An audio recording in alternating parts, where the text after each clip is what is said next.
We're kicking off this episode at the Blue Beacon truck wash. We're gonna get the rig washed and the truck washed. She was filthy too. The rig hadn't been washed since June. Yeah. Since we bought it. And I think it got the dirtiest while we were having the repairs at the dealership. Anyway, so far the Blue Beacon has been super smooth. We're gonna also take the rig over next door to the Flying J and weigh her, because we've never done that as well. And then later on, we're gonna do fish fry back at the rig. So we'll meet y'all back there, recap our experience. See y'all there. Welcome to 99 Adventures, the podcast where the campsite stories are all about the RV lifestyle. We're your hosts, Alan and Kim, fellow lovers of all things RV living. Here on 99 Adventures, we explore the highs and pickups of life on wheels, whether it's discovering hidden gems off the beaten path or tackling the realities of RV living. But we're not just about the travel, we're about the taste too. In every episode, we'll cook up something special right from the RV kitchen or campsite. So get hooked up, grab your skillet, and let's hit the road. It's time for 99 Adventures, where the journey and the flavors never stop.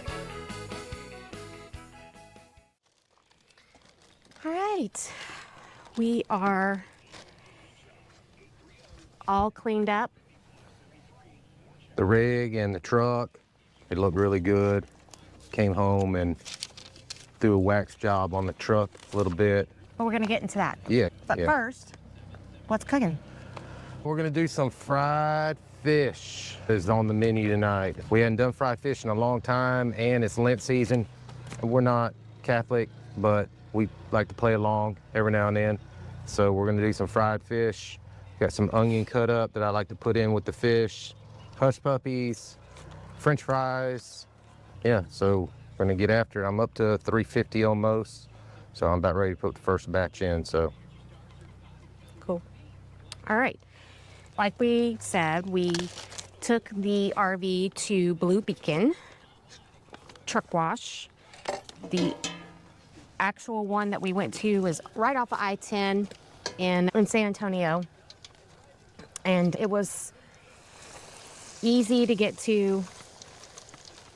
And when we got there, we also went on Sunday. Yes, we did go on a Sunday at like 12:30. It was about 12:30, midday. When we got there, there were two bays. They were both open. And this is a 24-hour deal. And both bays had vehicles lined up. So we took one that had a 18-wheeler, and then it had a big tour bus, and then a motor home with a tow vehicle. And we got behind that one. And then the other one had a truck that was pulling a fleet of cars, and I don't remember, an 18-wheeler in front of that, I guess. Anyway, we were not in line for very long before it was our turn to pull into the bay. Maybe 20 minutes, 25 minutes. Maybe 20 minutes. There was a vacuum cleaner there, so it did require quarters. But right before you pulled in the bay, I guess while you're waiting for the vehicle in front of you to get washed, you can use the vacuum cleaner to vacuum out your vehicle, and which we did. So they pulled us right in. He asked you what we were gonna do? Yeah, there's a Rain-X option. He asked if we wanted the Rain-X option, so I opted for that. It's like $6 extra for them to throw some Rain-X on the windows and whatnot. So yeah, they have some extra services. Yeah. At that particular location, not all locations provide some of these extra services. It's okay, but they do have extra services, and they also have a washout bay at that one. I don't know what that is. You take underneath the vehicle, or the inside of a truck that's empty, like a U-Haul or whatever, and you can wash it out. We pulled in. There was about 7 or 8 guys inside the bay washing the truck and the fifth wheel. And by the way, we do have a dually. I don't know if we've ever said that, but so we were getting the dually washed and the fifth wheel.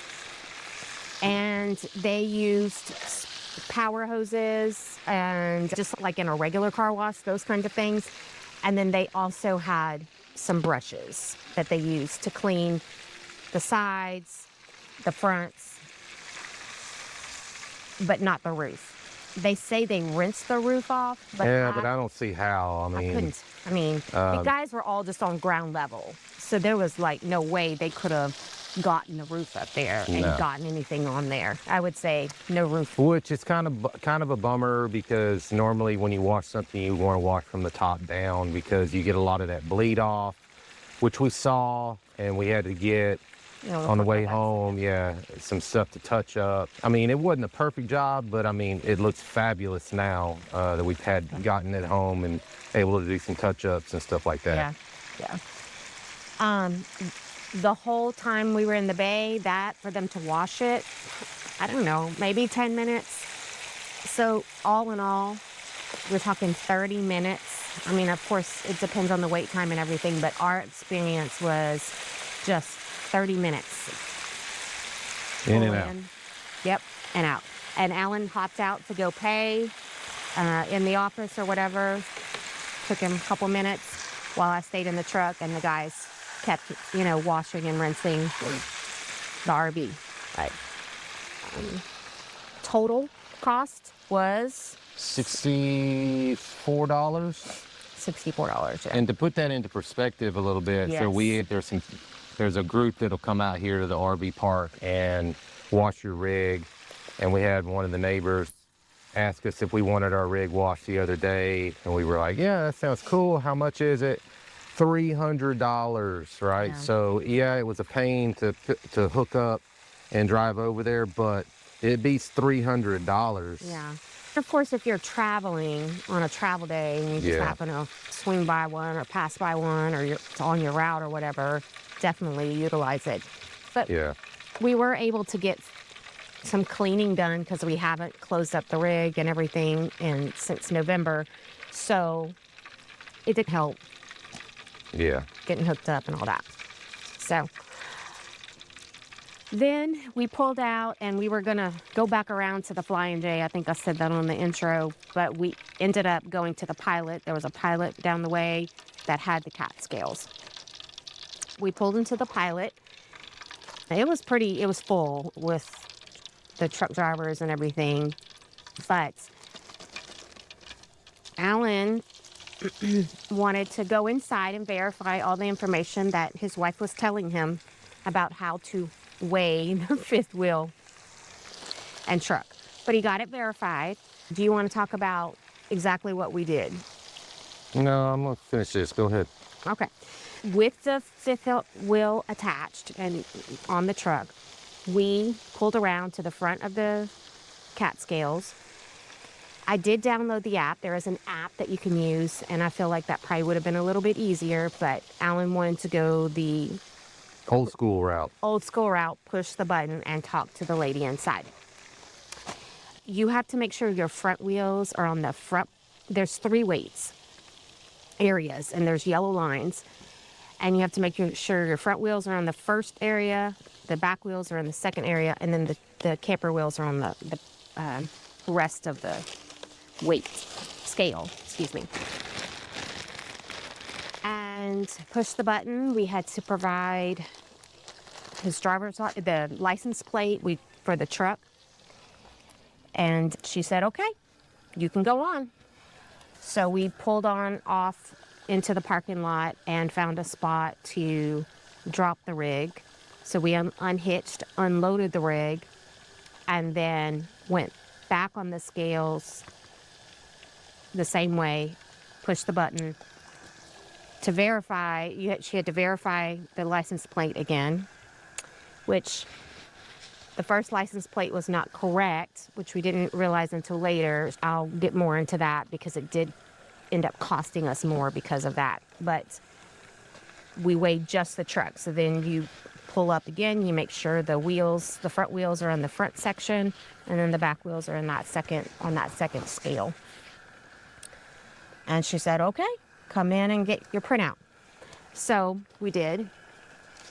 And what happened was, because the 2 license plates didn't jive, they charged us twice. So the first weigh was $14 and the second weigh should have only been less than $3, and it wasn't. It was a second $14. So in total, we paid $28, but that is because the license plate was incorrect. So it ended up charging double. So that's why I would suggest using the app so that you can make sure that you get that information correct. And when you pull up to the scale with the app, it does find your location. If not, you would just correct it, put where you're at. And then it provides all these numbers that are on this printout that I have in my hand on the app. So, I'm just kind of old school like that sometimes. I just feel like doing things in person is better, and that's just me. So. no. And if I don't have to talk to anybody, I'm an introverted extrovert. If I don't have to talk to anybody and I can just do it myself, I'm happy. To each your own. Yep. Okay, so we're going to go over some numbers and figure out if we are all good. Right? Like I said, we've never weighed the fifth wheel or anything, so we have no clue.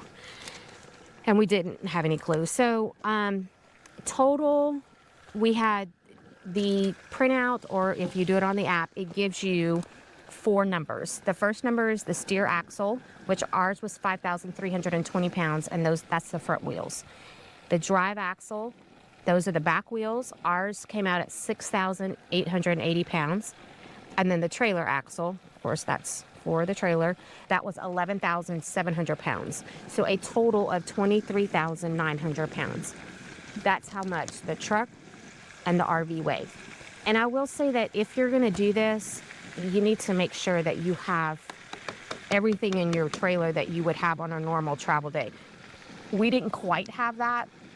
Like, What we were didn't we have missing? our bikes, the Blackstone, because we left that. Yeah. We left the chairs and the solo stove. So we left some piddly stuff, but some of that stuff would have added 500 more pounds probably to the total weight if you include all of that. So when you go back and you have to get the truck weighed by itself without the trailer, we did that, and that came back. Our steer axle, which is, like I was saying, the front was at that time was 5,300 pounds, so just 20 pounds less. And then the drive axle was a lot less because obviously the weight of the front of the fifth wheel wasn't on the hitch. So that was 4,180 pounds. So it was a difference of 2,720 pounds, which actually gives us our hitch weight. So you take the total amount of the truck with the RV attached and subtract just the truck weight, and that provides you your hitch weight. So ours was 2,720. These numbers, when you try to start researching it to make sure, like, are you under your GVWR, which is your gross vehicle weight rating, your GAWR, which is your gross axle wheel rating, both for the rear and the front. All of those make a difference, but it's a lot of numbers, and it can actually be quite confusing. You do have to look at stickers. So the stickers in the truck, if you open the door, there's a sticker there that provides you, for the truck, its GVWR, its gross vehicle weight rating, as well as its gross axle wheel rating for the rear and front. It's a mouthful, huh? It is a mouthful. We were under all of that. So our actual truck with the RV was 12,200 pounds. The GVWR for the truck was 14,000 pounds. So we're under on that, and that was great. For the wheels, the front on the sticker, we were about 600 pounds below for the front wheels, and for the rear, we were 2,800 pounds below the sticker. So that's all good news. All good news. Yeah, I thought we'd have been overweight, but we weren't. No. The GVWR for the fifth wheel, so that's the gross vehicle weighting for the fifth wheel. The Fifth wheel has all of these numbers too on the yellow sticker. Over on the driver's side of the rig, the front, there's a yellow sticker that will have all this information. So the gross vehicle weighting for the RV is 15,500 pounds. And we came in for the actual weight of the RV with the pin, weight, and everything, 14,420 pounds. So we're under almost 1,000 pounds. That doesn't mean go buy 1,000 pounds more No, that was of what I was stuff. about to say is, does that mean No. that I can go buy some more clothes? No, because there's no room. I mean, Sure there is. No. I can find room. no, there's no room. It's been hard. It's been hard. And we have a full walk-in closet, and we have a really big closet compared to Why has some of it the been other hard? setups. I don't know. I just like to have my clothes. I like to have my clothes. I think you used to have 1,000 pounds worth of shoes. Probably did. All that's good news. I think that with the one thing I could not find was to get the cargo carrying capacity of this 2015 Ford F-350 dually. It's not on the sticker. I looked online trying to pull the actual window sticker that would show that number. It's not anywhere. But that's the only thing I couldn't really come up with that these numbers, when you go and weigh, would provide. So these numbers are important for a couple of reasons. They're important just for you to know from a safety perspective how much weight you're pulling, how much weight is at your pin, which is super important because you don't want to overload that truck at that pinpoint. For fuel economy, but it gets bigger than that too, because verify as you're going your route and through states. Some states will actually require you to have paperwork. So if you get stopped and you get asked about weight paperwork, you have that. And one of the things that she did on this ticket of ours was, because the license plate was wrong, and this is an official document, she actually lined through it and put the correct information on there and then put a stamp that she did that. And so that makes it an acceptable document to any kind of law enforcement or Department of Transportation people that actually inquire about this document. So my advice would be to look the paperwork over, be knowledgeable of it just for your own safety, but also because of DOT requirements in certain states. Texas does not require it. I have heard that other states do. So just verify what state you're going to and see if it is an actual requirement and just get it done. And the other thing is, when you're determining what kind of size rig you want, you need, you would like to have, that also you need to know those numbers, because you've got to have the right tow vehicle for the size rig that you have. This 42-foot, 43-foot fifth wheel, we can't tow that with a single wheel. Yes, we can. With yes, a F-350? Yes, you can. Yes, you can. It's just, you don't have the stability, the four wheels in the back. The capacity is there on the 350. F-350. Even the 250. You're pushing it, but it's still there. And the stability that I get, but that's getting into a whole different topic. Truck, which type of truck, that's not necessarily the lane, right? Yeah. But I think it was good information. We do keep our rig pretty light packed wise. We have a storage building, so we do bring things back and forth depending on the season, that kind of stuff. But pretty much what we have here is what we'll always have. We won't really add, I don't think, any additional weight, any significant additional weight to the rig. So, but it was good information, and we know now that we're all good with the truck and the rig and feel a little bit more safe driving down the road. Now, when we got back, we had some catastrophes. I don't know. we remember hitting a pretty rough spot on I-10, and somebody, I won't name names, forgot to strap the bottom drawer of the freezer, and it came out. It didn't break, thank goodness. All the way out. All the way out. Food everywhere. Yeah. Just drawer out. I mean, and luckily it didn't break, because you think about that, the bottom part of your freezer, we need a new refrigerator at that point, because there's an open hole in the bottom of our refrigerator now, or would been, you know? Would have been, yeah. So, yeah. Not only that, but the grate, the front grate on her stove fell off and fell into the drawer of the freezer. And maybe that's what made it pop off. Maybe even though it was not strapped in, maybe because the grate fell off and hit it, it made it pop out like that. I don't know. I don't know. But like I'd explained to Kim many times, right?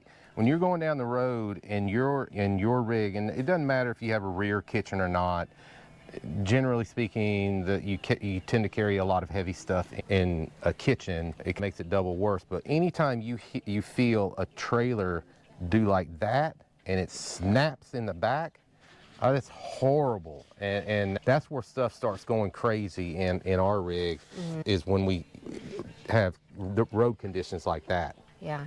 A drawer broke. It's the bottom drawer that we use for our canned goods, which I would say, you know, a lesson learned. It is a drawer, and we do have canned goods, so it's heavy, that in the future, if we decide to put that drawer back and not do something different with that little area, that we would need to lighten that load so it broke the rail thing, a little plastic piece on the rail. So maybe that $300 isn't looking so bad, right? I know. Yeah. I know, right? No, but it was a good experience, and we learned a lot, and it's just like this whole deal, you know, live and learn, right? Yeah. I guess we didn't say, though, we did come back. Alan mentioned we stopped and we got some washless car cleaner and wax. When we got back, there were some streaks and things. Okay, sorry, we had to take a little break. We had to get fresh oil, French fries, get everything ready to finish up. We've cooked the fried fish, and so we still have to do French fries and the hush puppies. But one thing, Alan touched on this, was that we did stop and pick up a waterless car wash and wax, and use that to come back and just clean up some of the streaks and things from the car wash, or from the wash of the RV and the truck. And that really did help make it look a lot nicer. It got all the black streaks off from it running down. Yeah, because like I said, they don't clean from the top down, right? Yeah. It really needed to be done. But other than that was our little adventure, getting the truck and RV washed and weighed. I was just gonna say, before we sign off, that last minute I just had an opportunity to go to Austin for the Rod Stewart concert, and after the concert, I was with my mom and sister. Was it Austin City Limits? What? No, it was just a concert at the Moody Center. What's the event? Oh, it was just a regular concert, but right now, as we're filming this, South by Southwest is going on. It was part of that, wasn't it? I don't know. I'm not sure. It was just at the Moody Center. It was funny because after the concert, my sister, my mom, and my brother-in-law, we all commented that we were all concerned it was not going to be that great, but I will say that it was a really good concert. And he's 80 years old, and he put on a good performance and had a great band, and he had some background singers, call them the doo-wop girls. They were really awesome. They were amazing. And then 3 other ladies that played violin and harp and all kinds of instruments. Rod Stewart's 80? He's 80. Good grief. And his daughter came out. If she's 30, we're pushing it. So do the math. Anyway, she sang with him, and she sang a Tom Petty song, Free Falling, and did amazing. And then the two of them together sang Forever Young. So it was a really good concert, but I just wanted to give a little plug to that. I feel like being able to see a rock icon like Rod Stewart was, neat. So anyway, I think that's it. Yep. We're gonna keep cooking our French fries and hush puppies. And so just like that, another journey comes to a close on 99 Adventures. Yep. So here's to RV life, tasty meals, and adventures waiting for us.